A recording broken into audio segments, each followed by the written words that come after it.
Hola gente hermosa, gente bonita, qué gustazo, qué alegría saludarlos hoy lunes 17 de marzo, feliz inicio de semana. Estamos en nuestra serie El Camino a la Cruz, hoy es el día 8 y se titula Hay de todo en la viña del Señor. ¿Alguna vez has dicho esa frase? Ay, es que hay de todo en la viña del Señor. Cuando un hermanito, cuando una hermanita hacen algo que tú dices, ay Señor, hay de todo en tu viña, ¿verdad? No estoy seguro que esta frase venga necesariamente de este texto que vamos a leer hoy, probablemente sí, pero es que esa es la idea de la Biblia, no solamente de esta parábola que vamos a leer hoy, es la historia, es la idea, una referencia desde el profeta Isaías, capítulo 5, en los Salmos también aparece, referirse al pueblo de Dios como la viña del Señor. Es una metáfora, el pueblo de Dios es la viña de Dios. ¿Qué es una viña? Un lugar donde se siembran vides, la planta que da las uvas. En aquella región esto es señal de abundancia, señal de vida, señal de producción. La uva era parte fundamental de la vida de aquella época por todo lo que se hacía con ella. Y el pueblo de Dios era representado con una viña y Dios como aquel que la cuidaba. El problema es que hay peligros también. Hay saqueadores, hay ladrones, hay animales que destruyen el viñedo, hay hierbas malas que crecen junto con la viña y Dios se encarga de protegerla y de cuidarla. Hoy vamos a entender lo que significa esta analogía, esta parábola que hace Jesús y vamos a leerla, no sin antes orar. Gracias Padre Santo por este día que tú nos concedes, gracias porque tú eres el que nos da la vida. Te pedimos Señor que abras nuestro entendimiento para el día de hoy escucharte y conocerte. En el nombre de Cristo Jesús nuestro Señor y Salvador oramos, amén. Amén queridos, vamos a Mateo 21 del 33 al 46. Pero quiero que nos pongamos en contexto. Lo venimos repitiendo, estamos estudiando la última semana de Jesús, seguimos en el día lunes. Jesús entró en Jerusalén, purificó el templo, al día siguiente secó una higuera y luego entró a Jerusalén y estaba enseñando en el templo y lo vienen a confrontar los líderes religiosos, los que se encargaban de la administración del templo y de dirigir en el asunto religioso al pueblo de los judíos. Y están muy enojados con Jesús por lo que ha estado mostrando que Él es el Mesías, un Salvador, y sobre todo por lo que hizo de purificar el templo porque tocaba sus intereses. Están muy enojados con Él y lo quieren atrapar. Y le están tratando de poner trampas, pero Jesús responde de una manera extremadamente sabia, con autoridad y amor al mismo tiempo, y enseñanza y pasión por la verdad. Y bueno, maravillosa la respuesta de Jesús. Y aquellos se quedan avergonzados y Jesús comienza a enseñar. Y ahora va a contar dos parábolas. Ya estudiamos ayer la parábola de los dos hijos. Hoy nos toca la parábola de los labradores malvados, de los agricultores malvados. Vamos a leerla. Es un texto un poco más extenso que los que hemos estado leyendo, así es que voy a leer y comentar. Vamos leyendo mientras comentamos. Después de esto les invito a ustedes que la lean así de corrido para sentir toda la parábola y para estudiar la Biblia cada quien y ver qué nos dice Dios. El día de hoy lo vamos a hacer así como por partes comentado y yo estoy seguro que Dios nos va a hablar. Es palabra de Dios, son palabras de Jesús, así es que vale la pena poner toda la atención. Dice así, escuchen otra parábola. Había un propietario que plantó un viñedo, lo cercó, cavó un lagar y construyó una torre de vigilancia. Luego arrendó el viñedo a unos labradores y se fue de viaje. Cuando se acercó el tiempo de la cosecha, mandó sus siervos a los labradores para recibir de estos lo que le correspondía. Los labradores agarraron a esos siervos, golpearon a uno, mataron a otro y apedrearon a un tercero. Después mandó a otros siervos en mayor número que la primera vez y también los maltrataron. Vamos a hacer una pausa ahí para explicar. Recuerden, una parábola se llama parábola porque conecta dos realidades. Una realidad que tiene que ver con la historia que se está contando, las imágenes, las relaciones, los símbolos de los que se está contando la parábola, que conectan con una realidad espiritual. Dios quiere enseñar algo acerca de su reino, de su salvación, de la fe. Así es que los personajes, los elementos de la parábola a menudo representan a alguien de la vida espiritual. Es obvio, en este caso, el dueño del viñedo es Dios, que tiene un viñedo y lo cuida.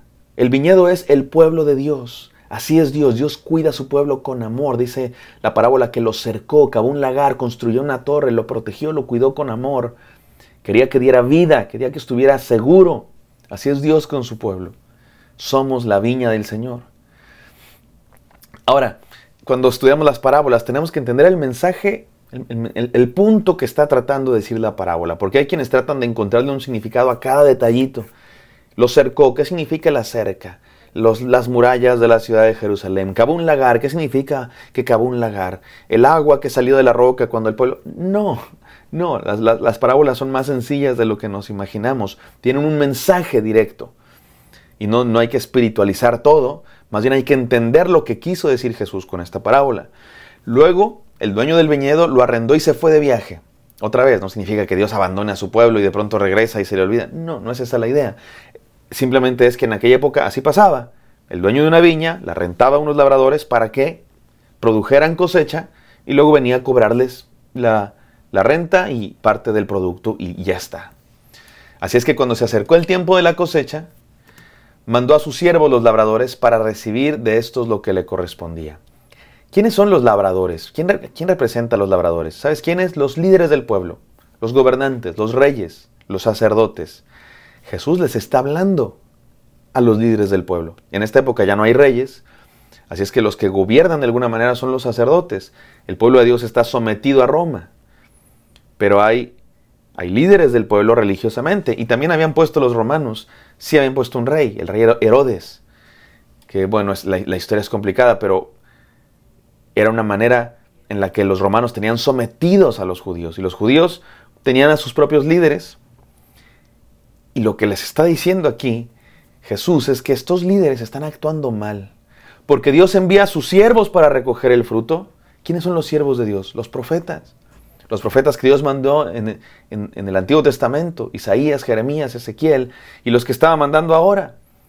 Juan el Bautista, el último de los profetas, y Jesús, que también es llamado profeta, pero es mucho más que un profeta. Mucho más que un profeta, porque los profetas dan mensaje de Dios. Y Jesús sí daba mensaje de Dios, pero no solo eso, Jesús era el mensaje de Dios en persona. Así es que el dueño de la viña manda a los profetas para recoger el fruto. ¿Qué es el fruto? La obediencia, el arrepentimiento de su pueblo, y lo matan. ¿Sabes qué? Eso hicieron con los profetas, eso hacían con los enviados de Dios. El dueño de la viña dice, bueno, voy a mandar a mi hijo, a él lo van a respetar. ¿Quién representa el hijo? Por supuesto, Jesús. Sigamos leyendo. Por último, mandó a su propio hijo pensando, a mi hijo sí lo respetarán. Pero cuando los labradores vieron al hijo, se dijeron unos a otros, este es el heredero, matémoslo para quedarnos con su herencia. Así que le echaron mano, lo arrojaron fuera del viñedo y lo mataron. Por supuesto que está hablando de Jesús, una referencia clara a Jesús, hasta la manera como lo dice. Lo sacaron del viñedo y ahí lo mataron, así crucificaron a Jesús, a las afueras de Jerusalén. ¿Qué está grave esto? Los líderes religiosos, los que se suponía que deberían dirigir al pueblo hacia Dios, fueron en contra de la voluntad de Dios. Y cuando vino el Hijo de Dios, el mensajero de Dios, lo rechazaron. Versículo 40. Ahora bien, cuando vuelva el dueño, ¿qué hará con esos labradores? Hará que los labradores malvados tengan un fin miserable, respondieron. Y arrendará el viñedo a otros labradores que le darán lo que corresponde cuando llegue el tiempo de la cosecha. La gente de aquella época entendía esta parábola muy bien. Sabían, para ustedes y yo pues no conocemos las costumbres, no conocemos pues toda la cultura ni el contexto, pero la gente que escuchó esta parábola de Jesús la entendía a la perfección. Lo entiendo a la perfección. Los líderes religiosos son esos labradores malvados que cuando vienen los mensajeros de Dios los matan, los apedrean, los persiguen. Y no solo eso, vino el Hijo de Dios en persona y también lo crucificaron. Los líderes religiosos no están dirigiendo el pueblo a Dios, lo están dirigiendo a sí mismo. Y lo que está diciendo aquí Jesús es bien grave. Por eso se enojaron tanto con él, por eso lo odiaban tanto al grado que querían matarlo. Jesús terminó diciendo, ¿no han leído nunca en la Escritura? La piedra que desecharon los constructores ha llegado a ser la piedra angular. Esto ha sido obra del Señor y nos deja maravillados. Está citando un texto del Antiguo Testamento, me parece que de un salmo, Jesucristo, Salmo 118. Y lo que está diciendo es maravilloso. Los líderes, los que se creían dueños de la viña, en esta metáfora, los constructores del edificio de Dios, desecharon la piedra angular. Era la piedra más importante de la construcción. Pero esa piedra ha llegado a ser la piedra angular. Esa piedra que desecharon los edificadores se convirtió en la piedra más importante. Ese es Jesús, mis amados hermanos. Jesús debe ser el centro de nuestra vida, el que nos enseñe quién es Dios. Debe ser el todo de nuestro amor, de nuestra valoración. Y algunos lo rechazan. Algunos no quieren tener nada que ver con Cristo Jesús. Creen que no hay nadie que les pueda decir cómo vivir su vida. Son como estos líderes religiosos que se creen perfectos, que se creen autosuficientes y que no están dispuestos a someterse a nadie, a rendirse a nadie. Pero dice Jesucristo, esa piedra que ustedes desechan es la piedra angular de este edificio. Es el fundamento del pueblo de Dios. Vamos a seguir estudiando esta parábola el día de mañana. Por lo pronto, déjenme terminar con 3 enseñanzas. Número 1, reconozcamos que somos propiedad de Dios. Somos de Dios, mi amado hermano. No eres de ti mismo, no te perteneces. Nada. Somos la viña de Dios. Él nos plantó, Él nos cuidó, Él nos dio la vida. Mi amado hermano, tú no decidiste nacer. Tú no te esfuerzas por mantenerte vivo, por seguir existiendo. Es Dios el que te da la vida. Es Dios el que te creó. No te perteneces. Todo lo que tienes no es tuyo, es de Dios. Somos administradores. Somos administradores. Que nos quede muy claro eso. El tiempo que tenemos, las posesiones que tenemos, el cuerpo que tenemos, la inteligencia que tenemos, los talentos que tenemos, nada es nuestro. Es de Dios. Y Dios nos pedirá cuentas de cómo lo usamos. Dios nos pedirá cuentas de cómo lo invertimos. Dios nos pedirá cuentas de qué hicimos con todo eso que nos dio Dios. Con esas 24 horas que Dios te dio, ¿qué hiciste? Con esos talentos que Dios te dio. Con esas manos que Dios te dio, con esa mente que Dios te dio, con ese dinero que Dios te dio. ¿Qué hiciste? ¿Lo usaste para su gloria? ¿Para obedecerlo? ¿Para darle frutos al Creador de creadores, al Rey de reyes, Señor de señores? ¿Qué hacemos? ¿Qué hemos hecho con esos regalos? Porque eso somos mayordomos. Un mayordomo es uno que administra algo que no es suyo. Somos propiedad de Dios, somos la viña del Señor. Número 2, recibamos el mensaje y los mensajeros de Dios.